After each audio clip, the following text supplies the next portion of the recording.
Welcome, everyone. Thank you for joining the Dynamics of Human Capital. This is presented by FP Transitions in collaboration with our friends at The Third Group. My name is Scott Bleak. I am Director of Business Development and one of the senior consultants here at FP Transitions. I'll be moderating today's session on how advisory firms can better attract, retain, and engage their people. At FP Transitions, we work with thousands of firms each year through valuation, succession planning, through compensation studies and results and benchmarking. And one thing that's been really clear to us is that sustainable growth within advisory firms really depends on how well firms manage, reward, and develop their teams. So today's discussion is going to bring us both some data that I'm going to share, and John and James will probably share a little bit too, but really the real world experience that we get from having these two leaders who live in this space every day. So a couple quick housekeeping items. This event is being recorded. We will provide a replay to everyone. So if you miss anything, we'll have a full replay emailed to everyone probably by tomorrow. If you have any questions, there is a Q&A at the bottom. If you look at the bottom of your Zoom, you should have a Q&A section, and you're welcome to type in any questions throughout. I'll do my best to try to keep an eye on those, but we'll address most of them at the end. But go ahead and queue up any questions as you think of them. And if it seems to make sense to dive into one of those in the middle of the discussion, because it just seems to kind of work with that particular topic at that moment, we'll address those real time. So last thing is we are going to do a couple of polls throughout, and please do participate in those polls because we're going to use those answers to kind of help guide where do we go next in the conversation, depending on what seems to be resonating with you in the audience. We'll try to make this dynamic and choose your own adventure, if you will. So my guests today, I've got John and James joining us. So James is the co-founder and managing partner of The Third Group. He built his career on helping organizations identify and attract high-impact executives while guiding clients through culture transformation and strategic growth. And John is also the co-founder and managing partner of The Third Group. So John's has been an innovative career strategist and expert networker dedicated to helping professionals achieve goals and advising firms on building resilient, motivated teams. So James, I guess I'll pass it to you real quick. I imagine many in our audience are not yet familiar with The Third Group. So if you would just give us a quick little overview of what you do for your clients so our audience has a clearer idea of the expertise and the resulting perspectives that you and John are going to be able to share with us today. Sure. Scott, thanks for having us. Appreciate it. The Third Group is a boutique executive search firm that primarily caters to the RIA and wealth management space. Some differences that we focus on and really want to enhance are the relationship aspects of dealing with candidates that are lower level up to the executive with the same attention. Wonderful. So we're going to kind of kick right off with our first poll to kind of get this conversation started and actionable. Again, we'll have time for questions at the end. So question number one here, how would you describe the current state of your firm and your team? So either highly engaged and collaborative, maybe stable, but there could be a little bit more connection. Maybe you're experiencing some turnover or change right now. Maybe you're feeling a little disconnected and struggling to stay aligned with your team, or just you're unsure, haven't really evaluated anything recently. So everyone can just kind of lock in a couple of answers real there. I've got my guess where most of these are going to fall, but certainly curious to see for those who chose to participate today where we're gonna end up. And this is certainly going to help us understand where firms are starting from in this conversation. So Natalie, how are we doing on getting the results? Where are we at? Okay. I kind of figured that most were going to be in those top two categories. It's even exactly even between highly engaged and stable, but could be more connected. So we'll try to make sure that we're addressing that today while understanding that a good 20% of the audience is maybe experiencing some turnover or feeling a little disconnected, and we'll want to make sure that we address what do you do when we come across those situations as well. So let's start talking a little bit about the state of human capital right now. So James and John, you work with firms all across the country that are managing through growth, through transitions, through leadership changes. Just kind of talk to us generally a little bit about what you're seeing in the field right now. I think the overall sentiment is cautiously optimistic. I think it's a very competitive market. There's tremendous growth going on in the space itself right now, and a lot of M&A happening. With that, comes a lot of challenges, and what we're seeing is, talent in compliance, operations, anything that's, I guess you could say, portfolio management or advisory work has been extremely competitive to get the talent. Okay, so Yeah, there's yeah, sorry, jump in, Scott. John. No, yeah, I mean, there's absolutely a talent crunch. That poll was very interesting. I guess like we're hearing from firms like 82% are really allocating and growing the budget to growing their back office and or client services teams. I would imagine, a lot of the folks that are doing that poll probably are not on those teams. But yeah, I mean, it's a wild time. 2026 is going to be really exciting for sure. Yeah, I agree, and I'm interested to hear you focus more on ops and client service roles that you're seeing the talent crunch with right now, because we mostly hear when we're reading the press about the advisors themselves, whether it's a service advisor or a lead advisor or a practicing partner. But you're saying you're seeing probably more need and demand for back office and operations jobs. Did I hear that right? I mean, I would say it's even. It really Okay. depends on the firm. Everyone would love a great advisor with a huge book of business to join, and there's definitely a crunch there. But the individuals that are able to support those books of business, I mean, we'll get into it later, but that's where a lot of the turnover kind of lies. Okay. What would you say is causing a lot of the movement in talent right now? So you're dealing both with firms, but you're also dealing with individuals looking to find a new home. So what's creating a lot of the movement among, let's start with kind of from the employee perspective. What's causing employees to move and go somewhere else? Yeah. I mean, it's like this probably in every industry, but compensation, it's always a talking point. Uh, I personally, I keep getting bills and they keep going up. So naturally, it's probably the same for everybody. We all want to make more money. So that's a major issue. But on that financial advisor front, and everybody knows the statistics, but we're heading into in the next 5 to 7 years, 40% retirement, and that's $10.4 trillion managed by these individuals. So, a lot of opportunity for the up and comers. But ultimately, yeah, I mean, that's what we're seeing, reasoning. Okay.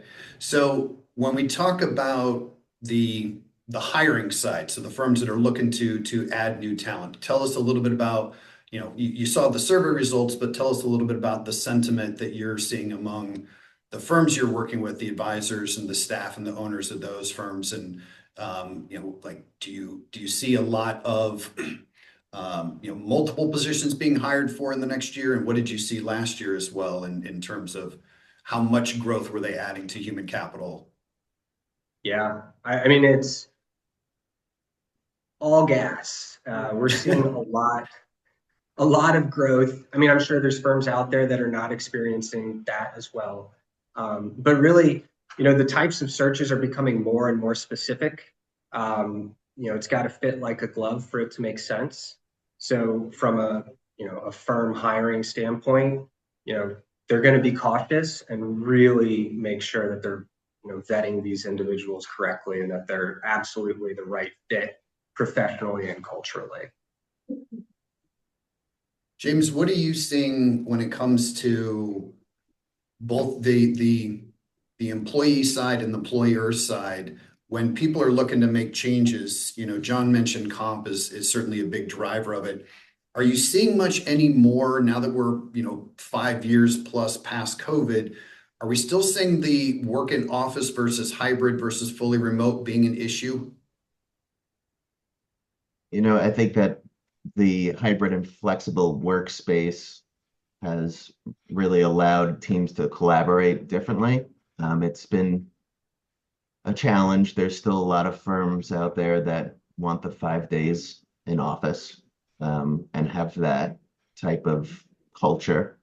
But I think people have really figured out the sweet spot of where you need to be in order to retain, your top employees and have that retention, because those are the driver, the people in the driving seat is the folks that are the advisors and the folks with the book of business. So if you have to adapt, firms are making those changes. So there are challenges for teams for growth, in regards to, having that remote or hybrid, capability. But we're seeing people kind of meet in the middle, from a talent perspective, I guess, think about it, commuting into an office 5 days a week as an advisor is probably not the best use of that person's time. And, being in front of clients and families that have, invested, I think are, where it's at these days. So I think, hybrid's the perfect model, in my opinion. But, we are always fighting the battle of the remote and the in-person 5 days a week. Yeah, I imagine that debate's not going away anytime soon. So, that this kind of help, set the stage, if you will, of the environment we're all operating in. So I want to pivot a little bit to kind of the next phase of the discussion here of like, let's look more at why people are actually leaving. Why are they deciding to stay?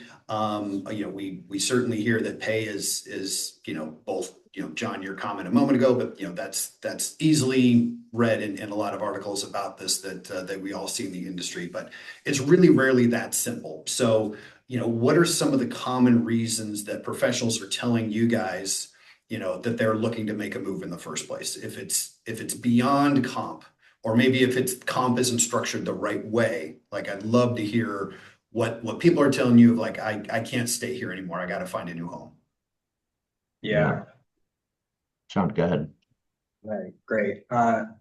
One thing that we hear a lot is just a lot of ambiguity about a career path and what's next.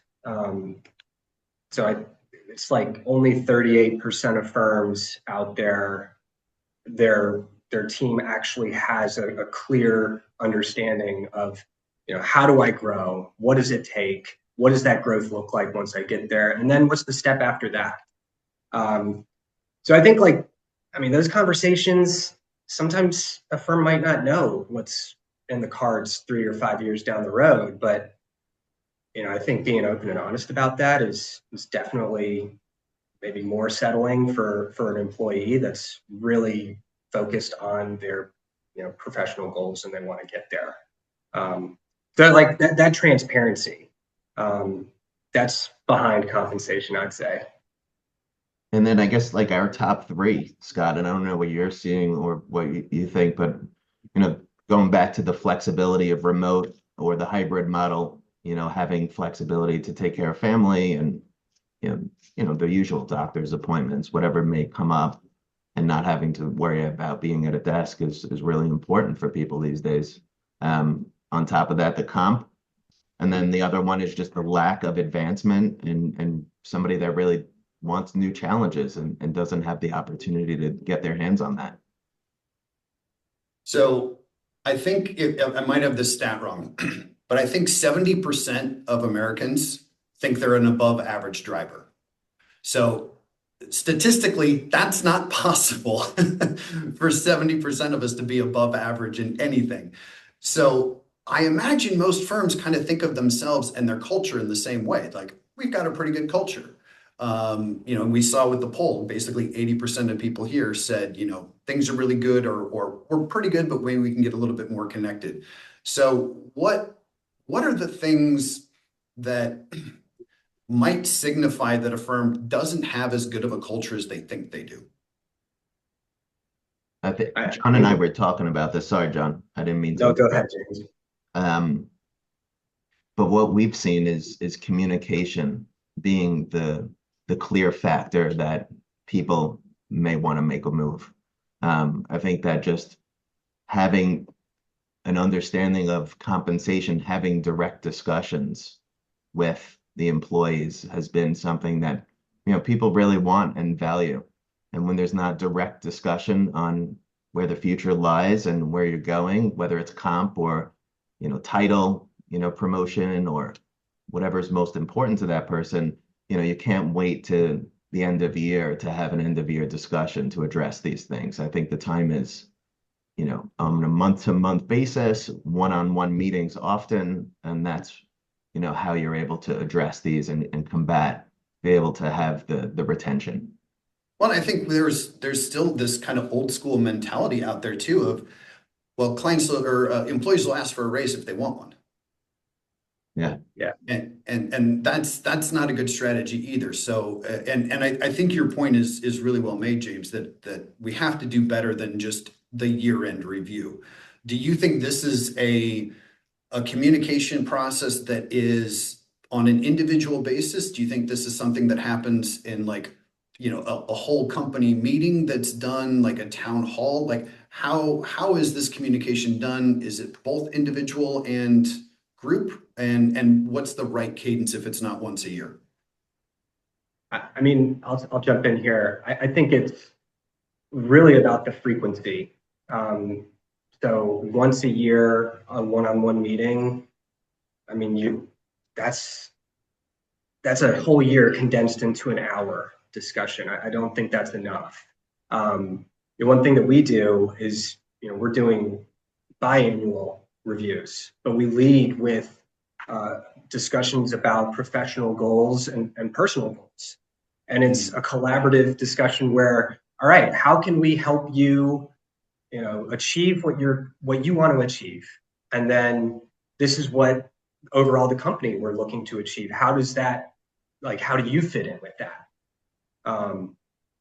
But yeah, it's a mix. So you're going to do your team meetings, everybody, but then you're also going to have those one-on-ones, and not always a formal meeting. It could just be a phone call, not on a Friday night, but maybe on a Monday afternoon, just checking in and seeing how everything's going, just talk about life.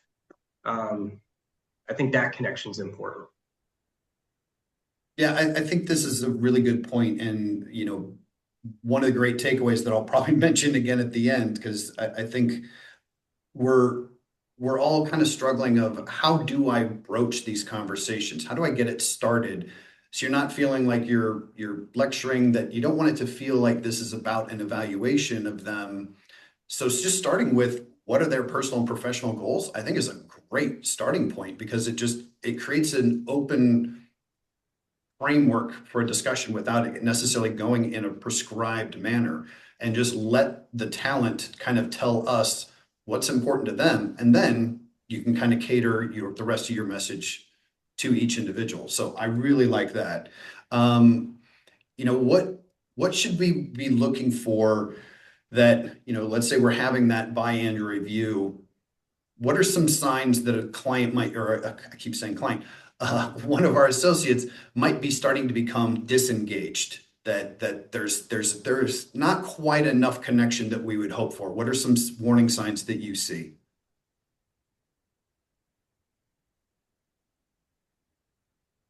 Yeah, I mean, I think. sorry, John. Sorry. Good. Go ahead, dude. No problem. Yeah, so what we're seeing is one thing that has stood out in speaking to different clients and certain candidates. When people are disengaged, they start they don't put their camera on in meetings, little basic things like that. You start to see when something was once done on time and, they were attentive to it. And now all of a sudden, things may start to come in late and things aren't done, ASAP, when asked. So you start to see little signs that pop up. And I think once you start to see those signs, it's a sign for you as the leader to chime in and start to have those discussions, because if that stuff is starting to happen, it's probably because lack of one-on-one, lack of attention with that specific individual. And I assume that we're still not beyond the point of no return, that this is still salvageable with some of those early warning signs. I think, not having the camera on is a real good, obvious one that I don't know that I would have thought of that initially, but as soon as you said it, like, that totally makes sense. I can see someone disengaged, just, yeah, I don't need to be on camera anymore. So you would still say this is salvageable. We can have that conversation and get them back to being an engaged and really productive employee again, if we can address what's going on, personal goals, professional goals, and can we, create those pathways, work on comp. Yeah. And you start to see it also too. I mean, sorry to interrupt you, Scott, but when there's even growth opportunities presented to this person, and maybe they're not willing to take on the challenge anymore, and they're saying, hey, I'm okay where I am at the moment. I'm not really looking for the growth. Maybe that person once was the person looking for that, and now all of a sudden you see that. And that shows that maybe they're losing interest, maybe they're interviewing. There's a number of different situations it leads to. When they are interviewing, if they get to a point where they've got an offer, they come in, they're giving their notice, what's your general philosophy? And John, I'll let you start with this one. What's the general philosophy on, do you make a counter offer if you really want this person, or with them this far out the door, are we now at the point where even if you come back, you counter offer, you meet their demands, can that relationship ever be the same? Yeah, I wouldn't extend counter offers. 60 to 80% of candidates that do accept a counter offer, they're no longer at their firm 6 months later. Wow. There's two reasons for that. I mean, money is a driving factor, but as we discussed, that's not the only factor. And so if, maybe there isn't an alignment of goals with their employer, I mean, money doesn't fix that. It's a Band-Aid. So, I wouldn't push at that point. You just want to do your best to, all right, really appreciate working with you. And hopefully they'll provide like a good commercial about working at your firm in the future. That's all you can really hope for. Yeah, I think it's important both sides don't burn the bridge on the way out. For sure. Yeah. And that happens very often too on the way out, right? Feelings, personal stuff gets in the way. But we think that if you could be upfront and have that discussion with that person, everybody's on the same page. We understand you're not happy here no more. We want you to do what's best for you and your family. But I mean, if you're not going to be upfront, then that's when, the lines get twisted and communication becomes an issue, as you're going through that process. Because once the counter offer is given, it's pretty much in our eyes a sign of weakness on the candidate and the client, because it just shows that there's a lack, there's some distrust after that in the candidate, and then the client sees it too. So in order, to just put a Band-Aid on it for the moment, you're gonna have to rip that Band-Aid off and find a long-term employee after that anyway. So why not do that from the beginning? And I think this is something that both sides need to be cautious of too. So, and I can give a real sad but tangible example here of an individual that I actually extended an offer to as a hiring manager at one point in my career. I extended an offer to an individual. They went and put in their notice, and this was someone working at an RIA, and their boss said, "I can't afford to lose you. I wasn't listening to your needs, your personal goals, your professional goals. I'm going to address all those, let you work remote more often, increase your pay," everything this person wanted. And they said, okay, and called me back and said, sorry, I can't take your offer. I'm going to stay put where I'm at. And 6 months later, that person was fired. And ultimately, the owner of that REA told him, ever since you went and accepted an offer somewhere else, I just don't trust you anymore. So he got the counter offer, got what he wanted, stayed, but then the owner realized I can't trust this person anymore. And so then that person was out looking for a job 6 months later. I had already hired someone else to fill the position I had. And it was just really unfortunate for that individual. So I certainly think the whole issue with the counter offer requires caution on both sides, and really truly understanding, how well do we want this relationship to keep working once we've gotten to that point. So Yeah, it's definitely a relationship. That's the key word. yeah. Yep, great point.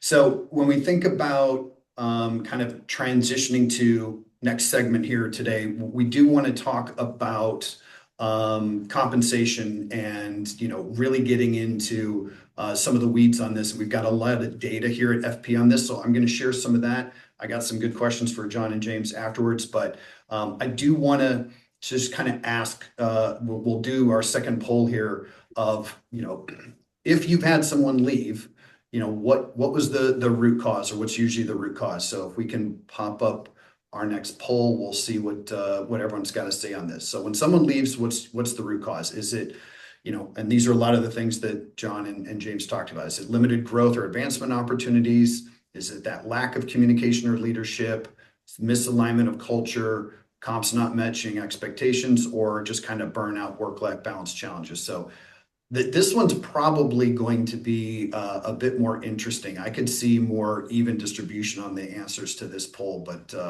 we'll see what the overall results come up with. And while we're doing that, I'm going to log in here and get us ready to look at some comp data while everyone's doing that. So hopefully this will be really interesting, because FP Transitions does, we do 1,000 valuations a year. We get a lot of data from our clients who need a formal valuation done. So doing 1,000 valuations gives us a ton of different metrics that we do benchmarking on for key performance indicators. But we've recently, just last year, started doing the same on compensation data. So that's what I'm going to show everyone here today. We've got, all right, here's our poll results. Great. So this was a pretty evenly distribution. Misalignment with firm culture was number one, which, that's kind of reassuring in a way. John, James, I don't know if you've got a thought on that, but I think that's one of those things where that probably means a mutual parting of ways. Would you interpret that way?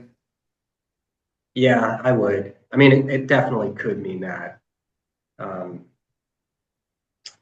thought it was interesting. Sorry, I just closed the poll. There was one of the other ones. It was 12%. What was it?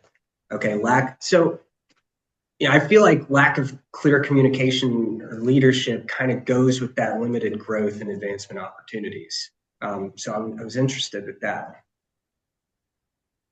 Yeah, no, that's it. And then the misalignment with firm culture. I mean, culture is just very interesting, because it's something that you could see through an interview, bits and pieces, maybe the firm's, adding videos, or somebody does a testimonial in regards to their experience at this firm, but you don't really know what it is until you're in the seat, right? And also if you're remote, you're not getting a culture feel of how the team works, the in and out of the day, being able to just tap someone on the shoulder and have some live interaction.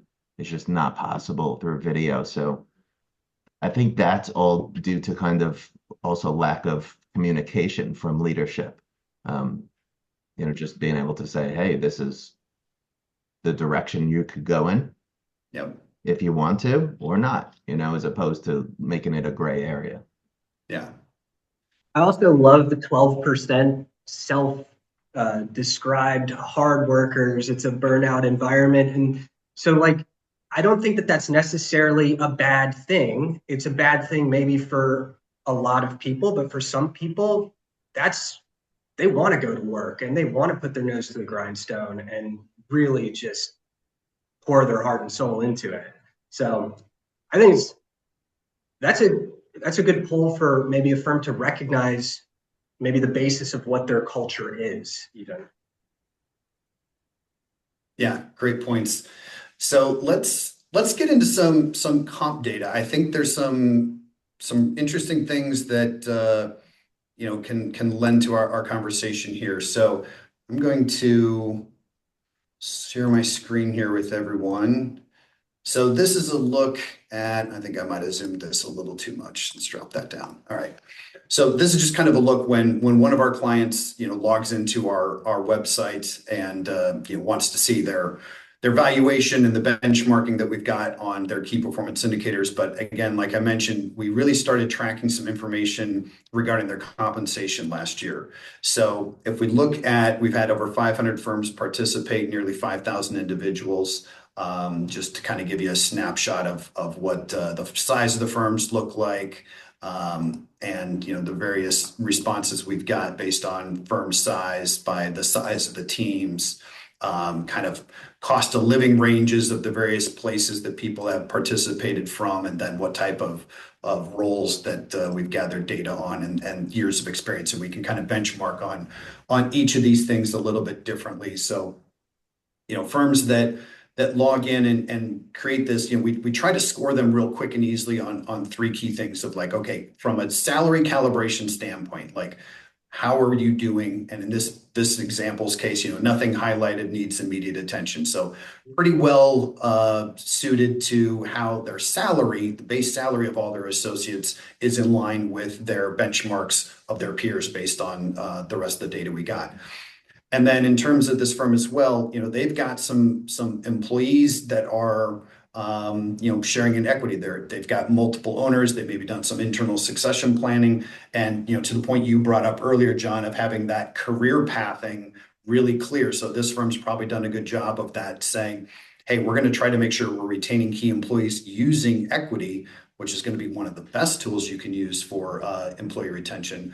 But then in this particular case, this firm might need a little bit of work on their bonus structure. Maybe they're still doing eat what you kill.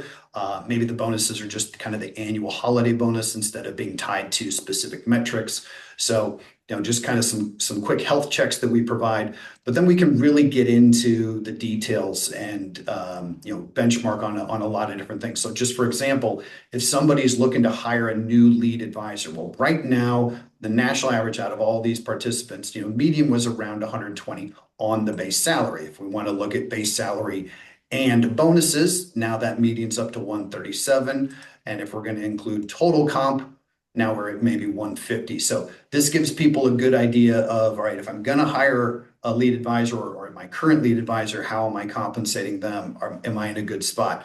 But we could also say, well, I want to look at hiring someone who's been in the industry a long time. If I bring in someone who's 0 to 3 years, now I might be looking at like 110,000 to pay them. If someone had been in the industry 4 to 7 years, now I'm probably looking at 130. But if I want someone more veteran, 16 to 25 years, now I got a median all the way out at 213, and certainly the high end can get really, really high when you're talking total comp.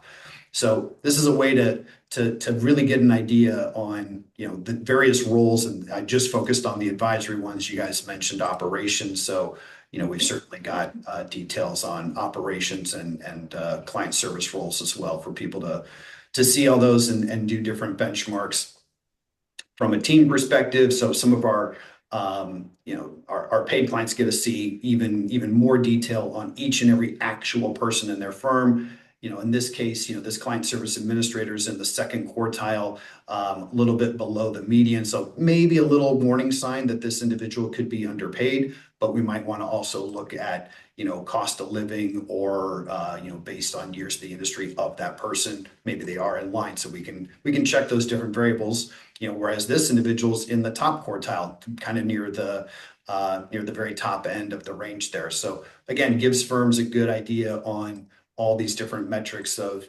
salary, bonuses, total comp. How are they doing with each and every employee, and who's maybe in some quartiles that cause a little concern. And then we can look at by firm structure too. So if you're just trying to figure out, well, am I overstaffed in any particular area or understaffed? Like where might I want to be adding some new people? So in this firm's case, they don't have a service advisor 63% of the firms like them do. 60% have a lead advisor, but maybe they're having more than average practicing partner. They got two, and 47% of their peers don't only have one. So a lot of great data here, and I just kind of want to give this to kind of showcase there is a lot of data available both for employees who are looking for validation that they're in a good spot, but for employees or employers who are looking to kind of do that validation of am I paying people the right way, and across all those different categories, if you will. So John, James, I know both of you had seen some of that data a little bit before, but anything that kind of jumped out at you that is either like that's really resonating with what we're seeing right now, or anything that caught you by surprise? I love that it shows, hey, your competitors have this many people in this team, because let's say you have double that, which would be weird, but maybe you're not utilizing specific softwares or tools that drive efficiency. Or on the flip side, maybe you would really elevate your service for your clients if you added, these positions. That's interesting. Yeah.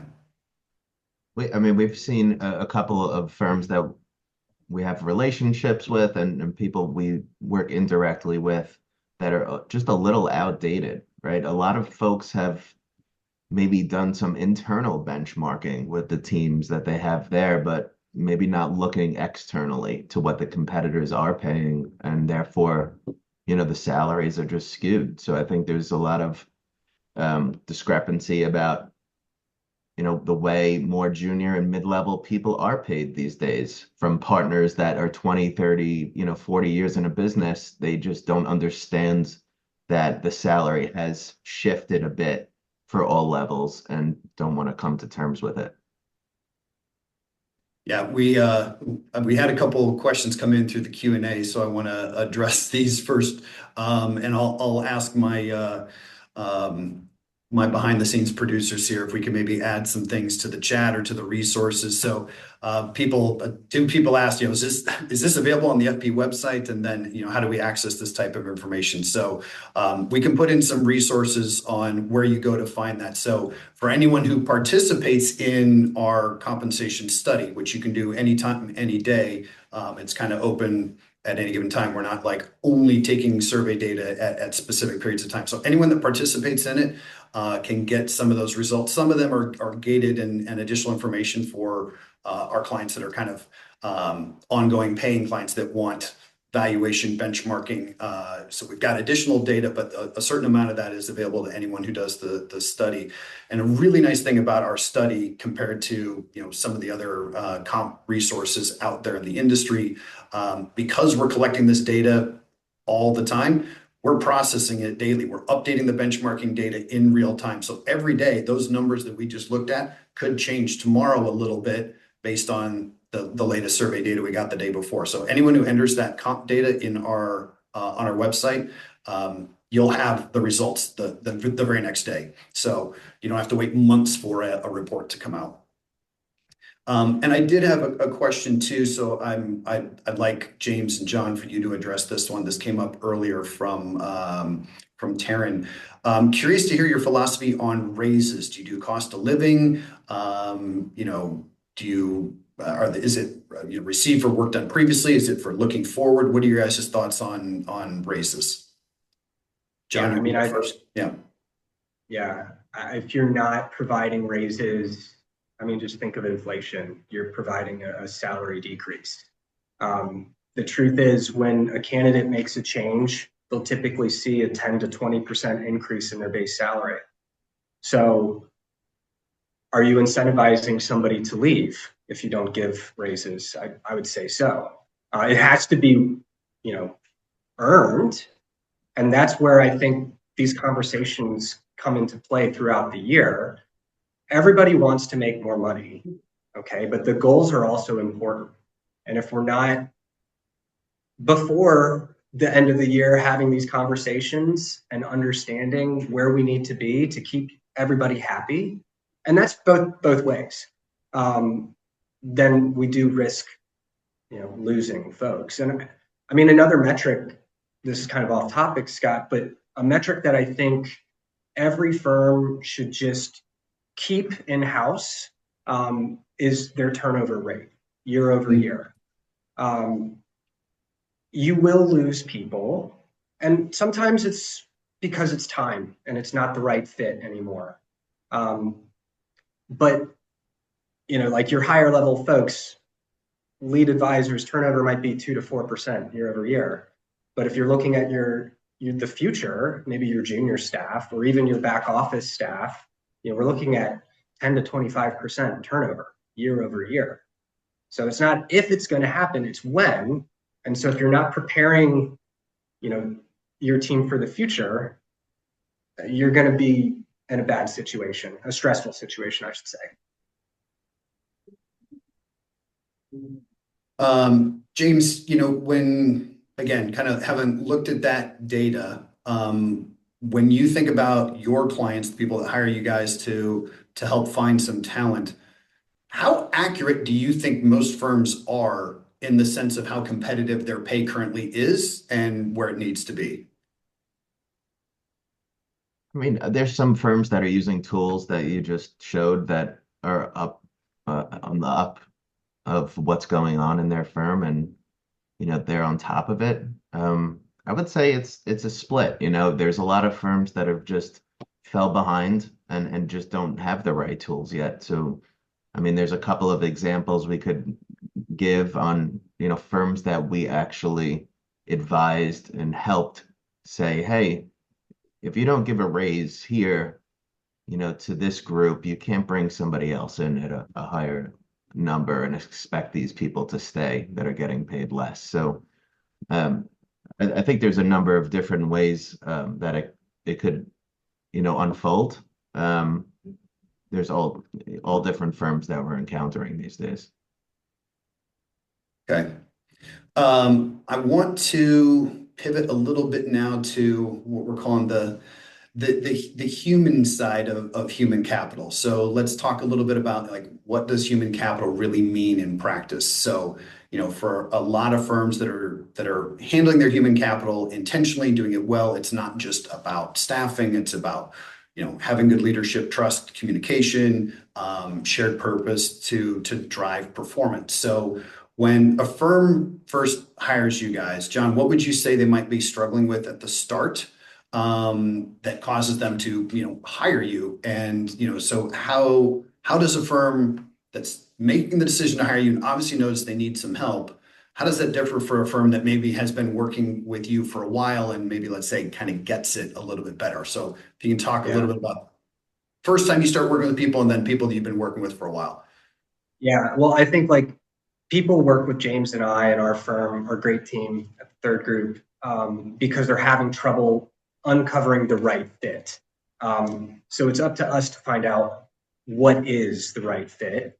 Oftentimes, you want the passive talent, meaning the talent that isn't on Indeed and applying to 10, 20 jobs a day. You want the folks that are gainfully employed, that are doing a great job and focused, and so they don't have time necessarily, or they're just focused on doing a great job, not finding the next opportunity. So that's where we come in.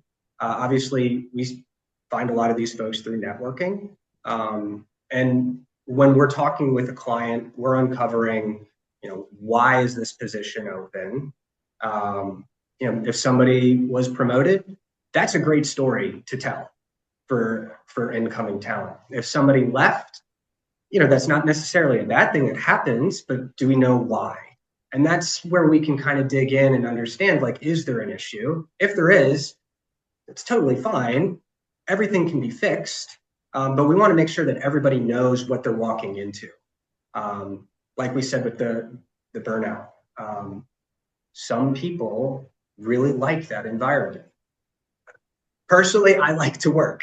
You know what I mean? I love it. So if somebody said to me, hey, John, I got this great opportunity, but you're going to work 10 hours a day and some weekends, and that's kind of what it is, but everybody their same mindset, that's cool. That works for me. So we're able to screen folks on those types of, I guess, their position on that too, as well as technical skills. James, anything you want to add to that, or you want me to fire away the next one for you?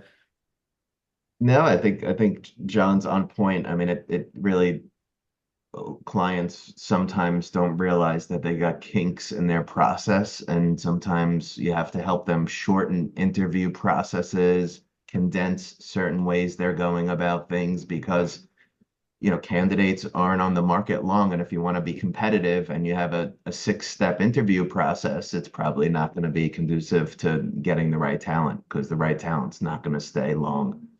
So, we're advising folks on, interview processes is one, with certain clients. We've helped fix that. We've helped fix, like we were saying before, certain, comp data that they're basing their current staff off of, and then they find someone great. They want to bring them in, but they're 20K higher. What do we advise them to do? We say, well, you got to raise up the other staff to be equal to this person if you're going to bring them in and want them to stay long term and have that retention. Otherwise, you're going to have a clean slate and start from scratch. Yeah, I think that's a good point. And when you're thinking about both from the employee perspective and the job candidate perspective, you guys, I think, John, you made the comment about, it's really looking for that fit is one of the first things you guys are trying to do. But culture is a very difficult thing to articulate and understand just in the course of an interview. So do you have any suggestions on how both a firm describes their culture in a way that is A, accurate and authentic, but B, is illustrative enough for the candidate to understand it? And then are there any questions candidates should ask to uncover it if they're not having it explained to them? Yeah, I think everybody can talk the talk, but not everybody walks the walk. So that interview process is indicative of your culture. I think that's an area that is often overlooked from a firm. Like James was saying, they're just in a situation and they don't hire every day. So this is, okay, I got to do this on top of my day-to-day work. Let me fit this in, instead of really investing in a strategic process that they're able to showcase their culture. Whether that means, hey, maybe we have that talent come into the office on this day because this day is when everybody's in the office, if it's a hybrid schedule. Or, believe it or not, we've had clients in the past that initially were doing, a Teams interview or a Zoom interview, and none of the interviewers were turning on their camera. That's not a good culture, like we said, you know what I mean? So if the interviewer isn't turning on their camera, we've got an issue. But so in short, that interview process, that's how you give your culture and your authenticity. And I mean, even thinking about how you have your goal meetings or your year-end reviews, if you're treating an interview in a similar fashion and being yourself, I mean, you get to pick your coworker. How cool is that? I think, everybody just has to embrace that rather than looking at it as, oh man, I got to do this now.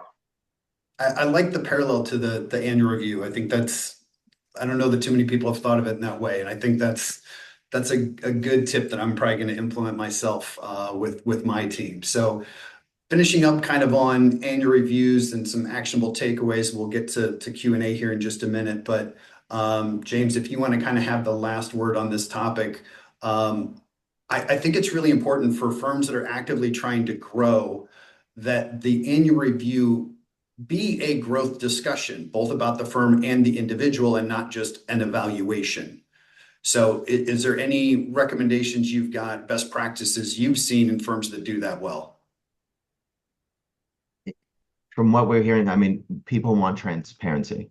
So transparency plays a key role in retention, in salary, from the fact that if you're able to say, hey, you're coming in here, and in a year from now, you could be here, and setting the expectations for the long term, 1 to 2 years down the road where this person can be, that's what people want more now than ever, is the upfrontness, not waiting to the end of the year to say like, hey, you're up for promotion. People want to hear that sooner. And I think if you're able to deliver positive news to someone sooner that's sitting in the seat, think about it from their perspective. They're waiting all year to hear and have this conversation, and then they hear it finally, and maybe it's bad news or good news, but just being able to deliver that transparency as soon as possible, I think, is the key to retention, and that's what people want.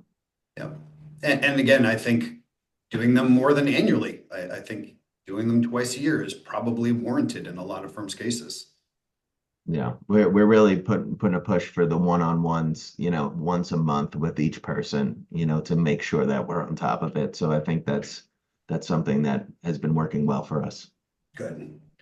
All right, last poll question, then we'll get to our Q&A. So what are you going to prioritize most in, well, we'll call that 2026, to strengthen your team? So is it developing future leaders and next-gen talent, redesigning comp or incentive structures, recruiting and onboarding some new people, just reinforcing the culture and engagement of the firm, or then improving accountability and performance systems? So when it comes to these kind of human capital topics, I'd love to see some of your thoughts on this. While we're waiting for those polls to come in, two questions. So again, please throw questions in the Q&A for us if you got anything you want us to answer directly. But Michelle had a great question here. What are your thoughts on industry best practices for how much total comp should be base pay versus how much is variable?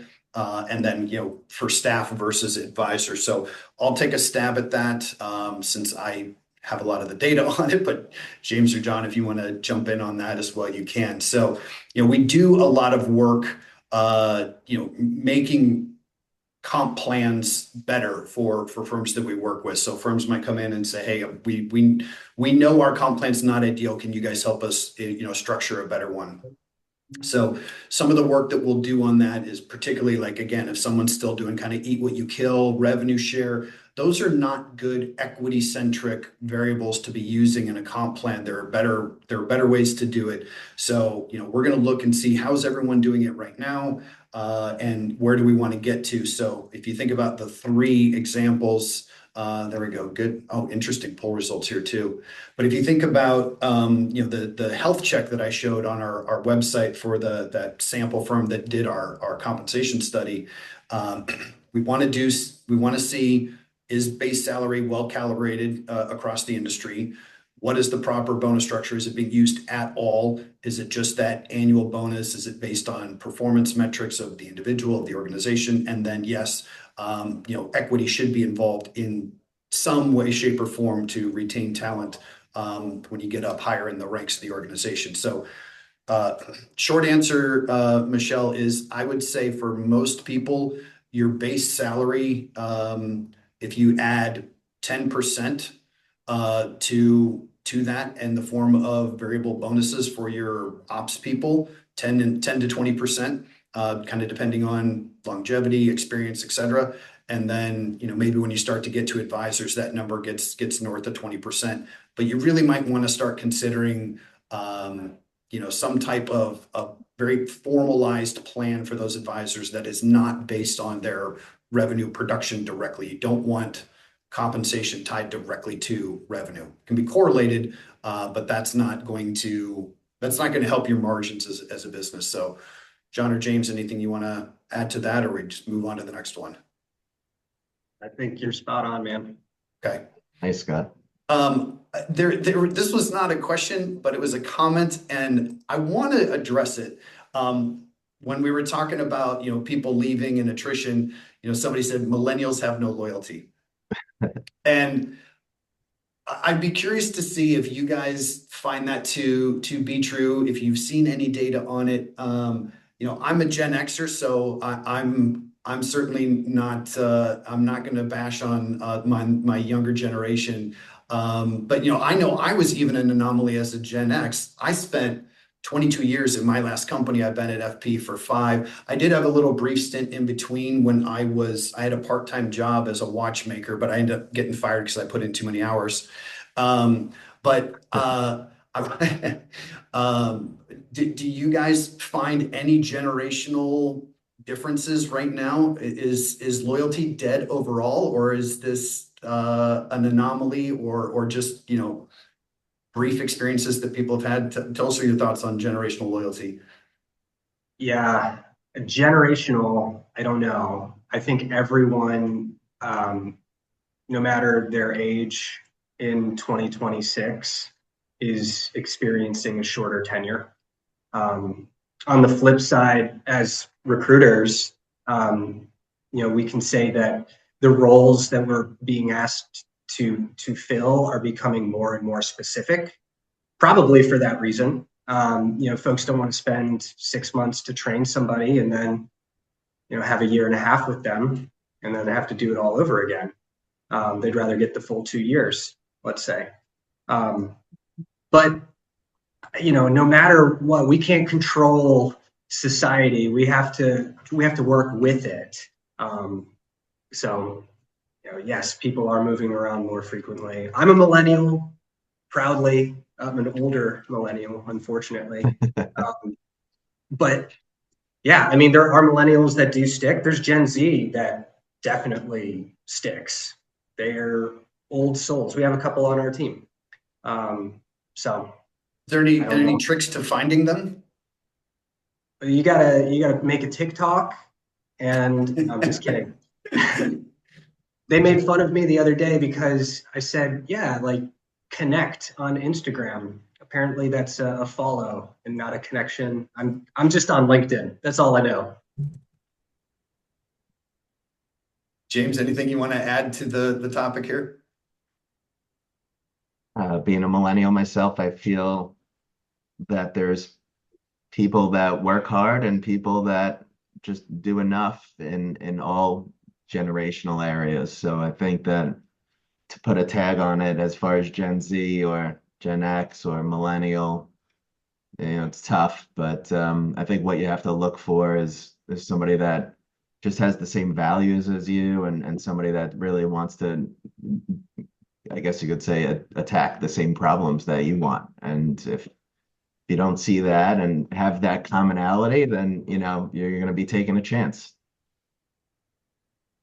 All right. Well, guys, we're almost at the bottom of the hour here, so I'm going to go ahead and give some closing remarks. Again, for those of you who want to leverage the compensation data we have, if you go on to fptransitions.com, right there on the homepage, you can see information about how to complete that compensation survey. It's a very secure portal to do that.